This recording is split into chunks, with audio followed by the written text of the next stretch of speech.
My life's pretty standard for a young teacher, really.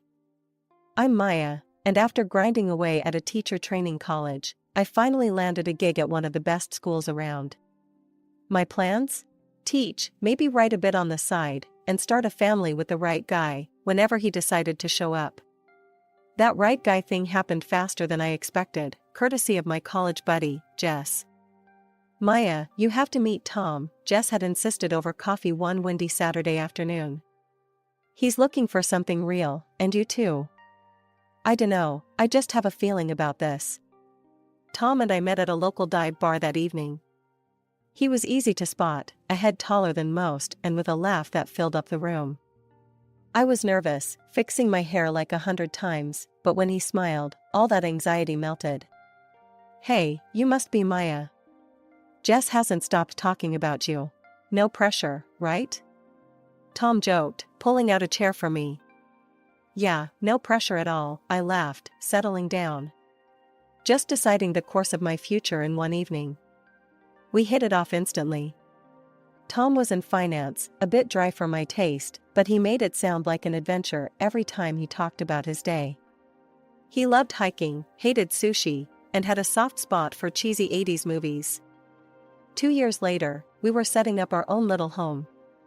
The wedding was nothing fancy, just close friends and family in a small garden ceremony. It was perfect for us. Tom's mom, Elaine, seemed nice enough, always with a polite smile and ready with a helping hand. We were off to a good start, or so I thought. Living together was a breeze at first. Tom was supportive, and we backed each other up, no matter what. Then the pressure started, subtly at first, but then all the damn time. Maya, when are you two giving me a grandkid? You know, Tom's my only shot at this. Elaine would drop casually into conversation every time she visited. It was like a broken record, each time more pressing than the last. I tried to play it cool, keep the peace. We're working on it, Elaine. These things take time, I'd say, forcing a smile while chopping veggies or setting the table. After dinner, as we were cleaning up, Tom turned to me, his expression softening. Hey, sorry about Mom. She's just eager. We're okay, aren't we? Yeah, we're okay, I assured him, though part of me wondered just how long we could keep batting away the pressure before it started to crack something inside us. Living with the constant pressure to start a family was like walking on eggshells that kept stacking higher. Elaine's reminders were relentless, and with each visit, her patience seemed to wear thinner, like sandpaper against my already frayed nerves. It was a sunny Saturday morning, and Tom and I were enjoying a rare day off together. We were in the middle of a lazy breakfast when Elaine's car pulled up. Before she even stepped in, I knew we were in for another round of her grandkid campaign. Morning, you two. I was just at Linda's grandkid's christening. Adorable little thing. So, any news on my future grandchild? Elaine breezed into the kitchen like a whirlwind of expectation. Tom choked on his coffee, coughing a polite morning, Mom. I plastered a smile on my face, bracing myself. Hi, Elaine. We're just enjoying our breakfast. Want some coffee? I offered, trying to divert the conversation. No, I'm fine. Just here for a quick chat. Maya, you're not getting any younger. You know, it's all about timing. You need to be more proactive. Maybe see a doctor, or try those fertility treatments I was reading about, Elaine suggested, her voice a mix of faux concern and barely concealed urgency. I could feel the heat rising in my cheeks. We are perfectly capable of handling it, Elaine. And we will see a doctor if we think it's necessary, not because we're on a deadline, I snapped, a little louder than intended. Tom's hand found mine under the table, a silent plea for calm. Mom, really, it's our life. We'll take care of it. Let's not ruin a nice morning, he said, his tone firm yet respectful. Elaine sighed, a theatrical display of her frustration. I'm just saying, I want to see my grandkids while I'm still able to enjoy them. Is that too much to ask? There's more to our lives than just making babies, Elaine. We have careers, our own plans. I started, but Tom squeezed my hand, a gentle warning to tread lightly. I know. But remember, family is everything, Elaine retorted, her words sharp as she grabbed her purse. I'll leave you to your plans then. Just think about what I said, okay? After she left, the tension lingered like a bad odor. Tom and I spent the rest of the morning in silence, each lost in our thoughts. It was clear Elaine's visits were becoming a battleground, and we were always on the defense. That evening, we decided to take a walk, needing to clear the air. She's my mom and I love her, but I can't stand how she pushes us. It's like she's ticking boxes off some life checklist, Tom vented as we strolled through the park. I get it, she's excited, but it feels like she's more worried about being a grandma than our happiness or health, I replied, frustration simmering. It's like we're not real to her unless we produce a grandchild. We need to set some boundaries, Maya. Next time she starts up, we need to be clear, firm, but clear, Tom said, his hand tightening around mine. As we headed back home, the weight of our situation settled in my stomach like a stone. Setting boundaries with Elaine was going to be tough, but necessary. I wasn't just fighting for our peace, I was fighting for our future, whatever it might hold. Finally, after all the trials and tense dinners, our biggest wish came true, I was pregnant. Tom and I were over the moon, floating on a kind of happy haze that felt almost unreal. But with our good news came the revival of Elaine's overbearing enthusiasm, dialed up to a whole new level. We had just started fixing up what would be the baby's room, painting the walls a gentle, calming color, and assembling a crib that took more patience than I thought I had. It was during one of those DIY afternoons that Elaine showed up, unannounced as usual, wearing a bright pink t-shirt that screamed future grandmother in bold, impossible to miss letters. Look at this, isn't it cute? Elaine beamed, stretching the fabric out for us to see. Got it custom made. Elaine, could you maybe not announce it to everyone yet? We're still early in the process, and, just trying to be cautious. I tried to sound as gentle as possible, hoping to temper her excitement without sparking an argument. Oh, honey, when you've got news this good, you shout it from the rooftops. Everyone's thrilled for us. Elaine's voice rose with each word, her excitement bubbling over like a pot left too long on the stove. The next few weeks were a blur of Elaine's constant check-ins. She was always calling or dropping by, armed with old wives' tales about pregnancy do's and don'ts, making sure I ate this and avoided that, fussing over my schedule and sleep. It was suffocating. Elaine, I appreciate your help, really, but you hovering like this is stressing me out, I finally snapped one evening after she lectured me on the importance of prenatal yoga for the umpteenth time. The pressure didn't let up, though, and neither did my schedule. Balancing teaching with pregnancy wasn't easy, but I was determined to keep things as normal as possible. That is, until one day at school, halfway through explaining a math problem to my fourth graders, I felt a sharp pain that cut my sentence short. The room spun, the chalk slipped from my hand, and then darkness. I woke up in the hospital, the sterile smell of antiseptic flooding my senses, before my eyes even opened. Tom was there, his face pale and drawn, holding my hand like it was a lifeline. The doctors, they had to do a surgery, he whispered, his voice cracking. It was serious, Maya. You almost didn't, we lost the baby. The words hit like a physical blow, knocking the wind out of me. Tears streamed down my face, uncontrollable, bitter. I was alive, but at what cost? The doctor came in, his face somber as he adjusted his glasses. Maya, I'm afraid the complications were severe. You won't be able to have children in the future. This was a very rare and unfortunate situation. The room felt colder, the walls seemed to close in. I lay there in the hospital bed, the weight of this new reality settling heavily on my chest. Tom squeezed my hand, his presence a small comfort in the vast ocean of my grief. Just when I thought things couldn't get any worse, Elaine stormed into my hospital room like a whirlwind of misplaced anger and desperation. I heard what happened. So, when are you trying again? We need to start planning, she blurted out the moment she entered, barely even acknowledging my state. I was still hooked to a drip, the dull throbbing in my abdomen a constant reminder of what I'd lost. Elaine, I can't have children anymore. The surgery, my voice broke, the reality hitting me again like a cold wave. What do you mean you can't? That's nonsense. Elaine's face turned a shade of red I'd never seen before. She stormed out of the room, presumably to find a doctor who would contradict the irreversible truth. Tom held my hand, his eyes filled with silent apologies for his mother's harshness. It wasn't long before Elaine returned, her fury now fueled by the confirmation of my condition. They said what? This is absurd. You've taken away my chance to be a grandmother. She was yelling so loud that a nurse peeked inside, her eyes wide with concern. Mom, please. Tom interjected. This isn't helping. Maya needs rest. Rest? What she needs is to think about her family, about us. This is selfish. Elaine's words were like daggers, each one slicing through the little composure I had left. I'm not choosing this, Elaine. Why can't you understand? I almost died, I said, my voice a mixture of pain and frustration. Elaine's eyes narrowed. If you were more careful, this wouldn't have happened. You've always been too career-focused. Maybe that's why. Enough. Tom's voice boomed across the room. Mom, leave. Now.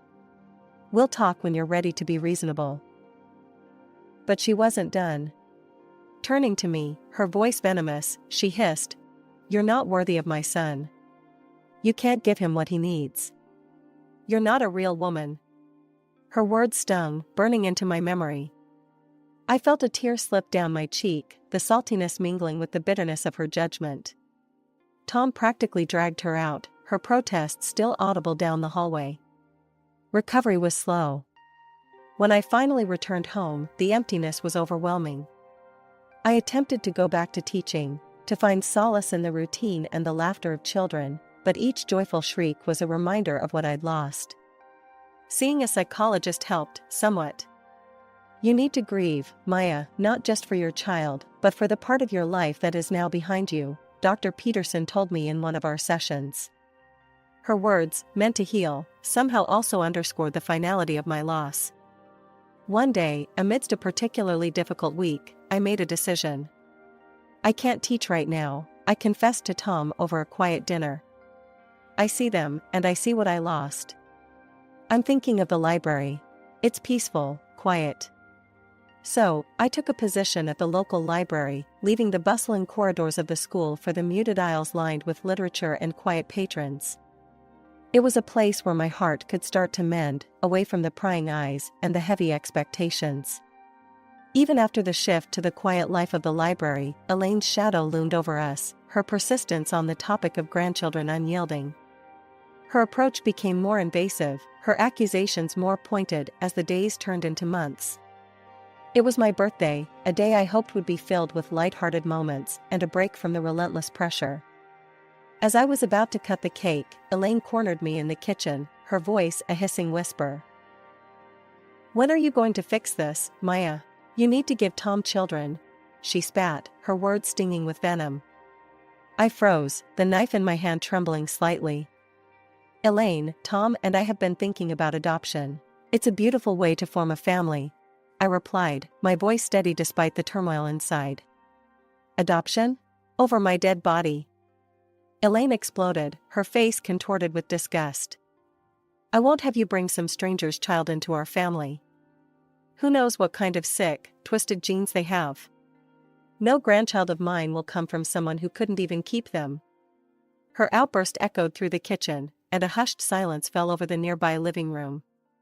I felt the eyes of everyone on us, their presence a heavy blanket. That's enough, Elaine. I snapped, the knife clattering to the countertop as I faced her squarely. You don't get to decide how Tom and I build our family. This is our life, our choice.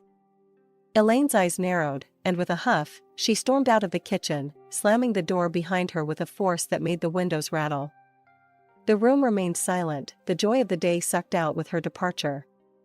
The seed of discord Elaine planted grew rapidly. The whispers started subtly at first, a nudge here, a look there, suggesting I had been reckless during my pregnancy. The rumors morphed into malicious gossip that I had been drinking and behaving indecently, which supposedly led to my miscarriage. Fury built up in me like a storm. One evening, after overhearing a particularly nasty version of the rumor from a so-called friend, I confronted Elaine over the phone. "Elaine, this has to stop now. Spreading lies about me is not only hurtful, it's slander. And I won't tolerate it anymore. If I hear one more rumor, I'm going to the police, and I will sue you for libel," I threatened, my voice cold and hard. There was a pause on the other end of the line, a moment of silence that felt like the calm before a storm. Finally, she spoke, her voice low and devoid of its usual fire. "You wouldn't dare. Try me, Elaine. I'm done playing nice." After that call, the rumors stopped as suddenly as they had started. But the damage was done. The relationship was strained, the family gatherings now marked by a chilly formality that even the warmest smiles couldn't thaw. Life seemed to have returned to normal, but everything has changed, thanks to some perverted sense of humor. One morning, I found the first of many electronic postcards in my inbox. The image showed a smiling family, 2 parents with children playing around them, the picture of happiness. Below it, in cruel, stark letters, was written, "You will never be a mother." My heart sank, and a shiver ran down my spine. Who would send something so hateful? As if that wasn't enough, the physical manifestations of this hatred soon followed. One afternoon, upon returning from work, I found a box on our porch. Inside, grotesquely smeared with ketchup, were dolls. Attached was a note that twisted the knife deeper. "This is your fault. You are to blame for losing your child." I was horrified. Each new message, each package, felt like a blow to my already fragile state. Tears were my constant companions as I tried to grapple with the cruelty of these attacks. "Tom, look at this," I said one evening, handing him another vile package. My hands were shaking, my voice barely a whisper. "It's too much. I can't take it anymore." Tom was quick to act. "The neighbor, Mr. Jennings, he's got cameras all over his place. Maybe he caught something on video." We approached Mr. Jennings the next day, who was more than willing to help. He played back the recordings, and there, in clear, undeniable footage, was Elaine. The sight of her, stealthily placing those ghastly parcels at our door, was both a relief and a fresh hell. "Can't believe Mom would go this far," Tom muttered, disgust written all over his face. Armed with the evidence, we confronted Elaine at her house. The video was paused on the screen, her image frozen in the act of hatred. "Look at this, Mom. How could you?" Tom's voice was icy, his usual warmth gone. He pushed the laptop towards her, the betrayal in his voice echoing around the room. Elaine glanced at the screen, her expression unreadable for a moment. Then, without a hint of remorse, she shrugged. "She's spoiled goods, Tom. An inferior woman who can't carry on the family line. I did what I had to do, for you, for the family's sake." Tom stepped in front of me, his posture protective. "If you can't accept Maya, then you can't be a part of our lives. This is your last chance, Mom. Apologize, or we're done." Elaine's face hardened, her eyes cold. "I'm only doing this for you, Tom. She's taking you away from what you deserve." The ride home was silent, each of us lost in our thoughts. I was reeling, the weight of Elaine's betrayal heavy on my shoulders. Tom was seething, the ties with his mother stretched to their breaking point. Tom had been unusually quiet lately, his usual cheer dimmed by the strained silence between him and his mother. It was clear he missed her, despite everything. So, when the Christmas invitation from Elaine came, I agreed for his sake, hoping against hope for some sort of reconciliation. We arrived to a house bustling with relatives and friends, the air thick with the scent of pine and mulled wine. Elaine greeted us with a tight smile, her eyes darting nervously. I took a deep breath, clinging to Tom's arm as we mingled among the guests. The evening progressed smoothly at first, laughter and chatter filling the room. Then, midway through, Tom's ex-fiancée, Sarah, appeared. The room tensed as Elaine ushered her in. "As you all know, Maya here can't have children. So, I think it's time Tom reconsidered his options." Sarah is more than willing to take her place and give me the grandchildren I deserve, Elaine announced, her voice ringing clear and cruel. The silence that followed was suffocating. I stood frozen, my heart pounding in my ears. Tom's voice, low and furious, broke the silence. Mom, what are you talking about? I didn't agree to any of this. I couldn't hold it in any longer. How could you? My eyes scanned the crowd, landing on each face as I continued. Elaine has been tormenting me. Sending me hateful messages, leaving disturbing packages at our door. I pulled out my phone, showing the video from Mr. Jennings' camera. The footage played, revealing Elaine's vile actions for all to see. Murmurs of shock and disgust rippled through the room. Sarah, looking equally horrified, stepped forward. I had no idea about any of this. Elaine just invited me here under the guise of catching up. I'm actually engaged to someone else, and I'm not looking to disrupt that. She turned to me, her expression apologetic. Maya, I'm so sorry. I had no part in this plan. I never wanted children, which is why Tom and I split. The room was now a cauldron of whispers and stunned faces. Elaine's friends and relatives slowly started to leave, their expressions ranging from embarrassed to outraged. It was clear where their sympathies lay. Elaine, now pale and flustered, tried to salvage her dignity. But I was just trying to ensure my son had a proper family. Tom's voice was cold, final. By destroying the family you already had? I don't consider you my mother anymore. We're done, Elaine. Months had passed since that disastrous Christmas, and life had started to settle into a new, peaceful rhythm. Tom and I had been busy with the adoption process, our hearts and minds focused on the child who would soon become part of our family. It was a time of hope and healing, but it wasn't long before Elaine tried to wedge herself back into our lives. One brisk morning, a knock at the door disrupted the quiet. I opened it to find Elaine standing there, eyes red, a picture of contrition. Maya, I've been doing a lot of thinking. I know I've made some terrible mistakes. Can we talk? Her voice trembled, and for a moment, I saw the vulnerability of a woman who realized she had gone too far. I'm listening, I said, guardedly, leaving the door ajar as a reminder that she was not welcome to step inside. I've been so foolish, so driven by my own desires, that I lost sight of what's important. I've hurt you and Tom deeply, and I'm sorry. Truly, I am. Can we start over? Please? Elaine, after everything that's happened, it's not that simple. Tom and I are moving forward with adopting a child. That's our focus now, I said, the firmness in my voice reflecting the resolve in my heart. The mention of adoption triggered something in her, her face contorting as the old prejudices bubbled to the surface. You can't seriously be considering bringing someone else's child into this family. It's wrong. That's exactly what we are doing, Elaine. And it's not your decision. It's ours. I shot back, my patience fraying. This is madness, Maya. You're making a mistake. A real family. No, Elaine. We're done here. Without waiting for her to respond, I closed the door firmly in her face, the click of the latch sounding like the final seal on our relationship. Inside, Tom was standing at the top of the stairs, having heard the exchange. Everything okay? He asked, coming down to join me.